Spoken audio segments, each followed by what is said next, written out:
El Evangelio de Marcos. Marcos, capítulo 14, versículos 10 y 11.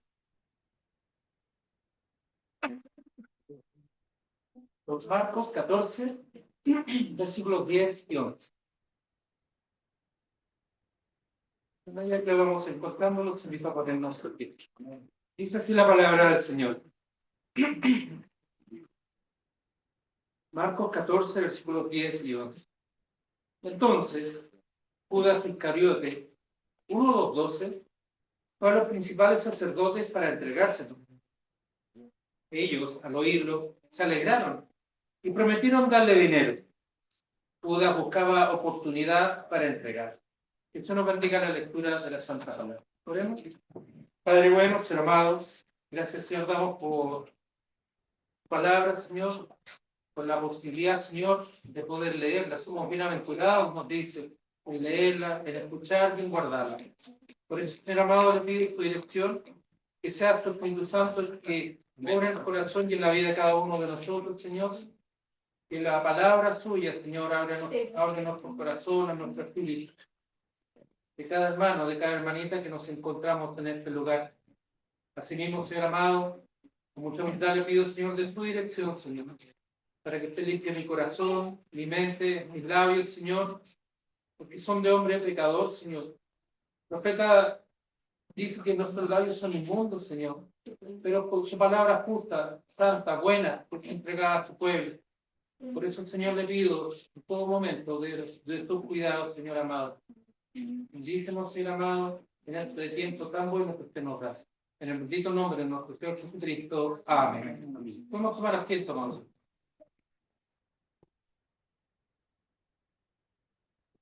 Este pasaje, debo confesar, es difícil de poder explicarlo, porque no en el contexto mismo de lo que nos da la lectura, que es una lectura rápida, como por cierto esto, el Evangelio de Marcos, sino mostrarnos qué es lo que el Señor nos está mostrando delante de nuestro hermano Jonathan, la pregunta que se le dice, descubrir a Jesús a través de su palabra.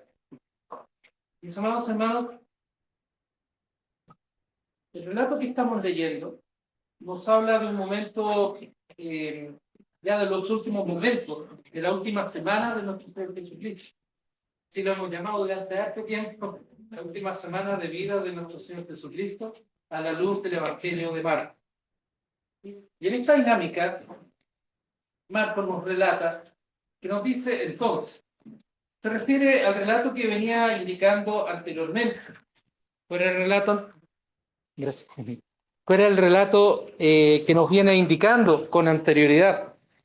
Nos ha dicho, y lo veíamos la semana pasada, y anteriormente también estuvimos viendo en el contexto del capítulo 14, que en Betania, la semana pasada, veíamos como el Señor nos muestra que el Señor Jesús se hospedó y que estaba sentado a la mesa en la casa de un hombre que se llamaba Simón el leproso. Simón, podríamos decir Simón el pecador. La lepra es sinónimo de pecado, de una enfermedad cruel, pero nos muestra la Biblia muchos relatos de su pecado. Y nos va hablando de que este hombre, también los evangelios, nos relatan que este era un hombre, un fariseo. Pero nos agregaba, a propósito del perfume, nos dice que estaba una mujer, vino una mujer con un envase de perfume de alabastro, de nardo puro. Y recordemos que el alabastro es una piedra, era un pocillo, podríamos pensar, era un depósito, un frasco dice aquí un vaso de alabastro, de piedra, duro, pero estaba evidentemente sellado, porque nos dice que ella quebró el vaso de alabastro y nos describe que contenía un nardo puro. Yo no conozco el alabastro, leo que es una piedra y como tal pienso que es dura, de color blanco. Tampoco he tenido la oportunidad de oler el nardo puro, pero me imagino el perfume, tal como hoy día también se nos relataba. Esta mujer quiebra ese vaso de alabastro y derrama sobre la cabeza del Señor este perfume. El relato es hermoso, sin lugar a dudas, porque nos motiva a pensar cuántas veces nosotros guardamos el perfume del Señor. Nuestro alabastro. Tengo un ayudante. Ven para.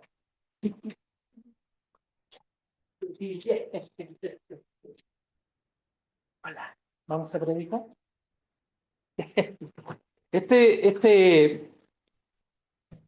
Esta situación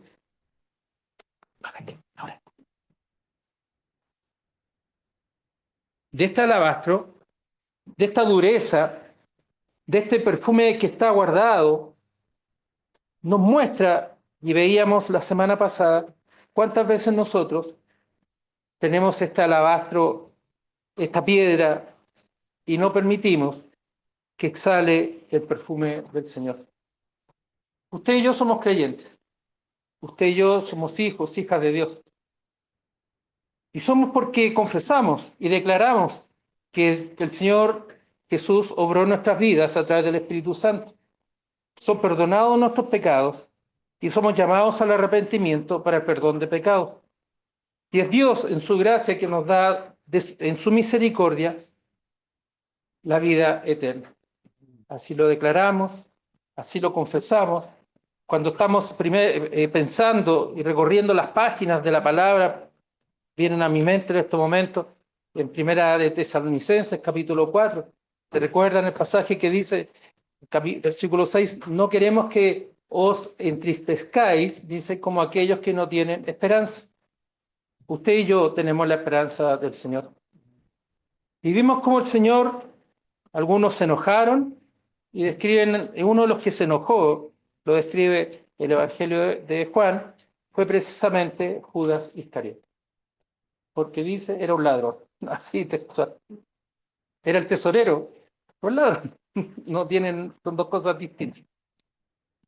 Y también nos dice que el Señor, tomando esta situación, les anticipa nuevamente de su muerte. En el versículo 8, 14, 8, este perfume, porque con él se ha anticipado ungir mi cuerpo, ¿para qué? Para la sepultura. Pero vemos que antes, en el capítulo 14, versículos 1 y 2, nos ha hablado de una situación bien compleja, pudiéramos llamar políticamente compleja, difícil para el relato que nos está mostrando. Dice que era la Pascua, es decir, la fiesta de los panes sin levadura, esa fiesta nacional que comentábamos días atrás, y donde dice que estaban los principales sacerdotes y los escribas pensando cómo poder engañarle y matarle. Y entre ellos decían, y ahí tenían su problema, porque matar al Señor para ellos no era el problema, era para ellos la solución a sus problemas. El problema que ellos tenían es que no podían hacerlo durante la fiesta para que el pueblo no se alborotara, para que no se haga alboroto del pueblo. El problema para ellos no era matar a Jesús, no era matar a un hombre. El problema para ellos era la oportunidad de poder matarlo, que es distinto. Y en el relato que esta tarde hemos leído, dice que Judas Iscariote, uno de los apóstoles, uno de los llamados por el Señor como un discípulo, lo traiciona. Porque nos dice que entonces, después de este relato que nos va haciendo de la casa de Simón el leproso, de estos relatos tan claros que nos va mostrando Marcos, nos dice que Judas Iscariote tomó la decisión de traicionar al Señor. Uno de los 12, dice, incluso después de las comas, uno de los 12. Y fue a entregarlo, dice, fue a los principales sacerdotes para entregárselo. Hay una relación directa entre el versículo 1 y el versículo 10. Estos hombres querían matarlo, querían engañarlo, querían prenderlo, ¿no es cierto? Y se les presenta una oportunidad mejorada, una muy buena oportunidad para poder cumplir sus propósitos de matar al Señor. Ellos al oír, dice, se alegraron. Se alegraron porque pareciera que sus planes están tomando una dinámica muy rápida. Vuelvo a insistir, el deseo de ellos no era hacer algo bueno, sino que era matar. Esto es quitar la vida. Y recordemos que la vida quizás es la mayor aspiración de cada persona, sea creyente o no sea creyente. Judas, dice, buscaba la oportunidad para entregarle. Yo quisiera que viéramos también que en el Evangelio de Mateo nos dice que fue vendido el Señor por 30 piezas de plata. Fue vendido por 30 piezas de plata. Y Lucas nos dirá por su parte que Satanás entró en Judas, entró en el corazón de Judas. Pero, ¿por qué es difícil? Entonces uno se preguntará si parece una dinámica muy razonable, parece un relato histórico. ¿Querrá eso escuchar una historia? ¿Querrá eso el texto bíblico mostrarnos? Muchos también dicen que apuntan a los sentimientos que tuvo Judas. Judas Iscariote, porque hay otro Judas, pero Judas Iscariote, el que traicionó al Señor, dicen que lo hizo por dinero, porque era un ladrón. Otro porque estaba desilusionado del Maestro, estaba cansado de Jesús, porque él esperaba mucho más de Jesús. Pensaba que era un libertador, que los iba a liberar de la opresión romana. Quizás era un egoísta, pero nuevamente uno se pregunta, ¿querrá mostrarnos eso del Señor? En búsqueda de esa respuesta, aparece en el libro de Éxodo. Miren dónde vamos a ir, si nos lleva el libro de Éxodo.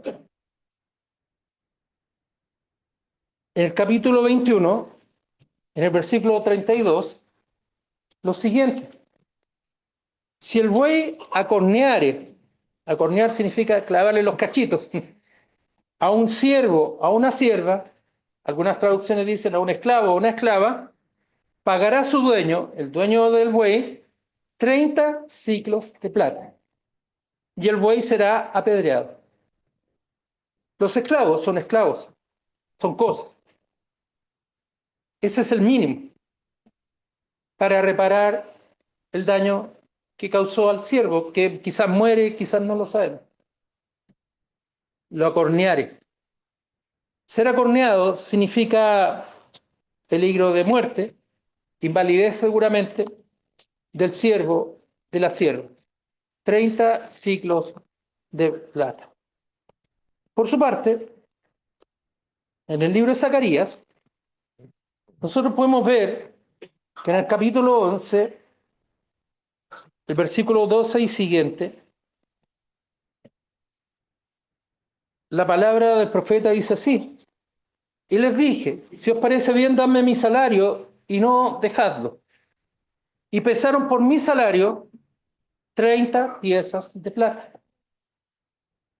Y me dijo Jehová, échalo al tesoro, hermoso precio con que me han apreciado. Y tomé las 30 piezas de plata y las eché en la casa de Jehová al tesoro. Que versículo 14 de Zacarías 11. Quebré luego el otro cayado, ataduras, para romper la hermandad entre Judá e Israel. Los profetas, la profecía, lo hermoso de la profecía, lo impactante de la profecía no es la capacidad de predecir el futuro, sino que es hablarnos del Señor. Cómo el Señor obra a través de los profetas. Y la palabra nos dice que los profetas vieron de lejos al Salvador. Los profetas, los pasajes proféticos que acabamos de leer, nos hablan de un Moisés entregando una ley al pueblo, pero él estaba mirando al Señor. Él miraba, Dios le mostró a Moisés las 30 piezas de plata en que sería vendido el Señor, el precio de un esclavo. de Cristo, de Jesús. Nuestro hermano habló con autoridad, es Jesús. Los hermanos dieron testimonio de cómo el Señor está obrando en ellos y en sus familias. Es nuestro Señor, es nuestro Rey, es nuestro Salvador. Fue comprado a precio de esclavo. Zacarías nos habla también, páguenme mi salario. Es lo mínimo. 30 ciclos de plata, 30 piezas de plata. Salario es el precio, es el sueldo que uno recibe por su trabajo. Pero el Señor declara que esas monedas son entregadas en el templo para su honra y su gloria. El Señor no está hablando aquí de una situación económica, sino que nos está hablando de lo hermoso que significa cómo estos hombres han menospreciado y menosprecian al Salvador. Y sigamos pensando y razonando, que es lo que el Señor nos quiere mostrar en su palabra. Porque ya nos está mostrando y nos anticipando, y nos anticipa y nos va mostrando que no es la situación del dolor por una traición. ¿Usted ha sido traicionado alguna vez?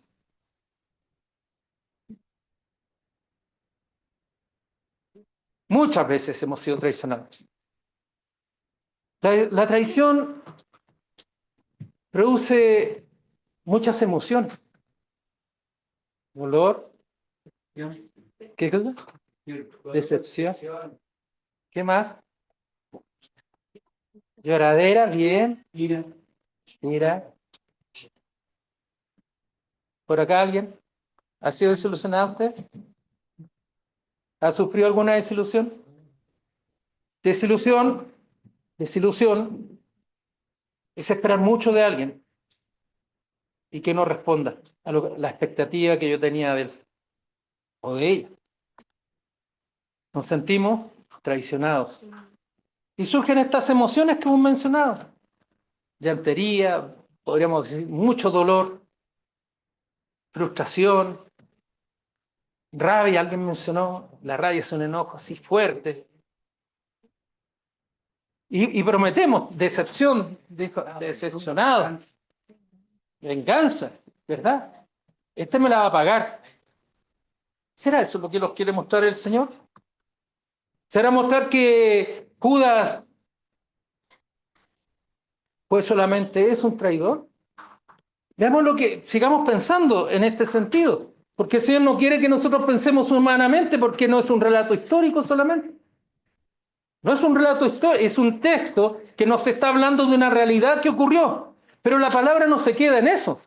La palabra va mucho más allá. La escalada no es quedarse en los sentimientos. Escalada es subir un cerro. ¿Cómo se llama el cerro aquí? El Isidora. Algún día lo voy a subir. Corta, algún día lo vamos a subir. Con Jonathan lo vamos a subir. Cuidado. Volvamos, por favor. Vamos, la escalada significa dar un paso más arriba.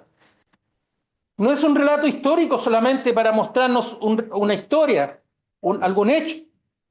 Tampoco es el relato de los dolores que está hablándonos de humanos, que son válidos. Vivimos con emociones, hermanos mismos lo dijeron, a veces estoy muy exultante, muy fuerte, y otras veces el otro día ando con las piernas arrastrando. Pero nosotros, la palabra nos dice, nos funcionamos en torno a ello. Pero el Señor conoce nuestras emociones. Tristemente, a veces podríamos pensar, porque yo quisiera que el Señor conociera lo mejor de mí. Pero el Señor conoce lo bueno mío, si es que hubiera algo, y conoce lo malo mío. Pero no estamos hablando de la persona. Estamos hablando de la palabra del Señor. Veamos lo que nos dice Hechos, el libro de Hechos, en el capítulo 1, en el versículo 14 y siguientes.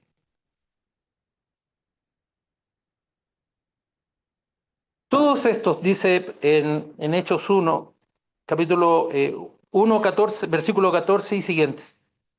Todos estos, hablando ¿de quiénes?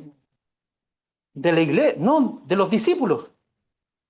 Precisemos, está hablando de los discípulos, dice que estaban los discípulos, y el versículo 14 dice, todos estos, los 11, perseveraban, ¿qué más dice? Unánimes, ¿en qué? En oración. ¿Qué más? Y ruego. Vamos más lento. Se nos apuramos la lectura. Vamos más lento. Todos ellos, dice, estos, los 11, perseveraban unánimes, un solo ánimo, ¿en qué? En la oración y en el ruego. ¿Con quién? Con las mujeres. Oh, ¿estoy leyendo bien? Con las mujeres. En la Biblia, saben ustedes, amados hermanos, que es el libro que más se habla y el que menos se conoce. No, que en la Biblia las mujeres están excluidas. No, que los hombres, que Dios aquí, que sanguinario, que Dios acá. Hablan desde la ignorancia. Aquí efectivamente está hablando de los discípulos con las mujeres. Y con María, la madre de quién? De Jesús. ¿Y quiénes más? Y los hermanos. Pero no era un motivo de una alegría contentos. Estaban tristes, estaban acongojados. Seguramente estos relatos que estamos nosotros viendo en la perspectiva del tiempo estaban evidentemente muy frescos. Es como una herida recién hecha. De hecho, aquí nos dice que se levantó Pedro, en aquellos días se levantó Pedro en medio de los hermanos, y los reunidos, dice, eran como 120 en número. Había aumentado el número, en el versículo 15, a 120. ¿Cómo 120? Y dijo, varones hermanos, era necesario que se cumpliese la escritura en que el Espíritu Santo habló antes por boca de David acerca de Judas. Nuevamente la profecía.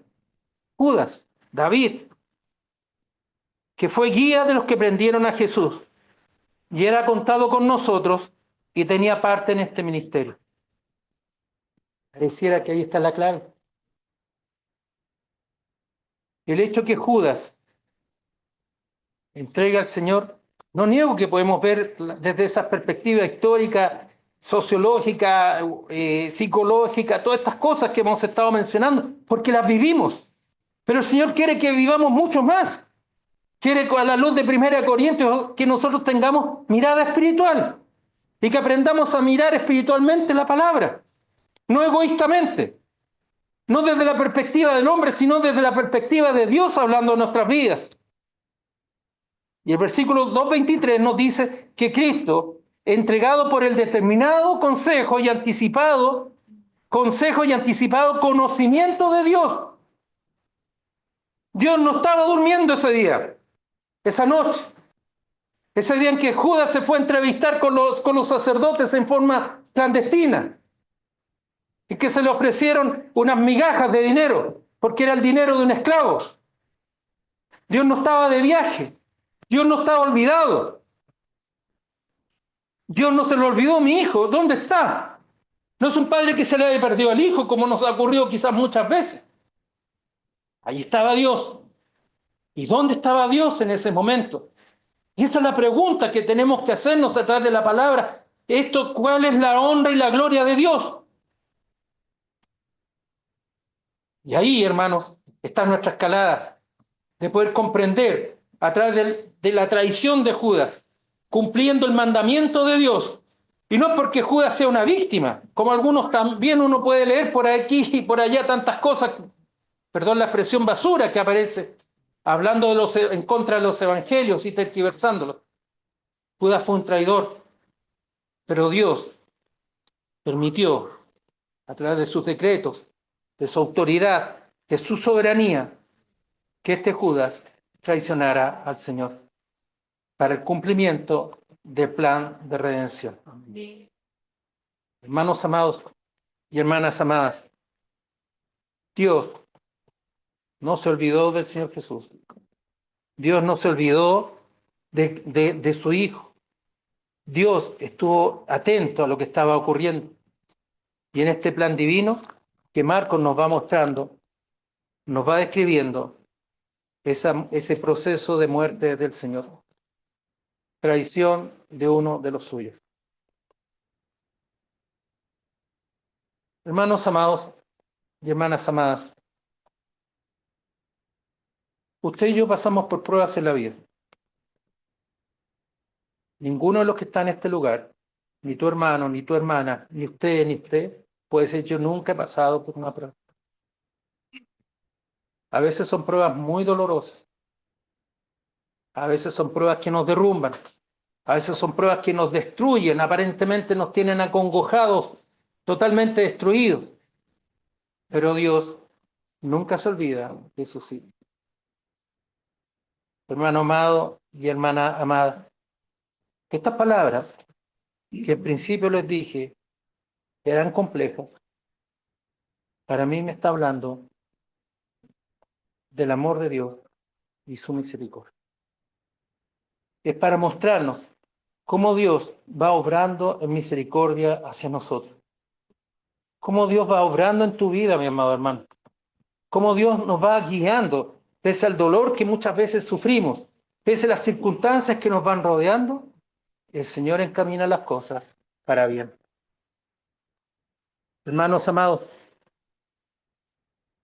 el apóstol Pablo en 1 Corintios 15 nos dice, si Cristo no hubiera muerto, si Cristo no hubiera resucitado, vana sería nuestra fe. Seríamos el hazmerreír. Estoy haciendo una forma de pensar, de ver cómo el Señor me mira y te mira a ti. Y no me mira porque yo sea especial, sino que nos mira a todos. Nos mira a todos. Y esto que es el comienzo de un dolor grande y tremendo, que es la traición, y va aumentando, y va aumentando. Nosotros podemos decir hoy día, gracias Señor, porque tú entregaste tu vida por mí. Y antes se nos hablaba de los pecados. Cristo tomó nuestros pecados, los tuyos, los míos, los tomó en la cruz. Y la condena que había por esos pecados era un decreto de condena, fue perdonada nuestra vida. Hay un hermoso salmo en el Salmo 1. Con esto vamos a terminar, si el Señor así lo permite. Salmo 1 dice, hablando de los malos, dice el versículo 4, no así los malos, que son como el tamo que arrebata el viento, son el pasto. Por tanto, dice, no se levantarán los malos, dice, en el juicio, ni los pecadores en la congregación de los justos. ¿Sabe por qué dice el rey David que nosotros sí nos podemos parar, los que han sido justificados? Porque Cristo hablará por ti. Y tú el día del juicio final te vas a parar y vas a ir a la casa del Padre.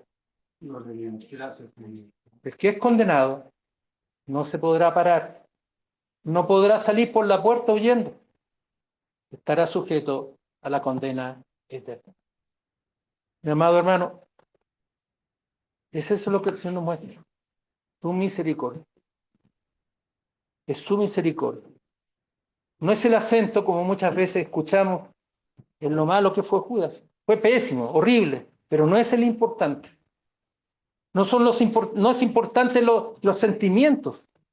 Yo no estoy diciendo que no tengamos sentimientos, sino que ahora el Señor toma todas esas cosas y nos dice, mírenme a mí, miren mi palabra, sigan a mí. Tenemos un consolador, que es el Espíritu Santo. Y si alguna vez, vuelvo a preguntar, ¿has sufrido alguna desilusión, algún dolor, alguna pena? El Espíritu Santo es tu consolador, porque Él habla al corazón de cada uno de nosotros. Oremos, hermanos. Padre bueno, Señor amado. Gracias, Señor, damos por su palabra, Señor. Gracias, Señor, damos por la posibilidad hermosa de poder escucharla, de poder leerla, Señor. Porque su palabra nos dice que somos bienaventurados en ello y en guardarla, Señor amado. Yo le pido, Señor amado, que usted obre en el corazón de cada uno de nosotros, Señor. A través de este misterio, Señor, de la reconciliación, de este misterio, Señor, en el cual su Hijo fue traicionado, Señor, por uno de los suyos, Señor. Señor amado, Señor bueno, queremos levantar nuestra gratitud, Señor, ante esta horrenda situación, Señor, en la cual, Señor, nuestro Rey, nuestro Señor y nuestro Salvador fue entregado a la muerte de la cruz.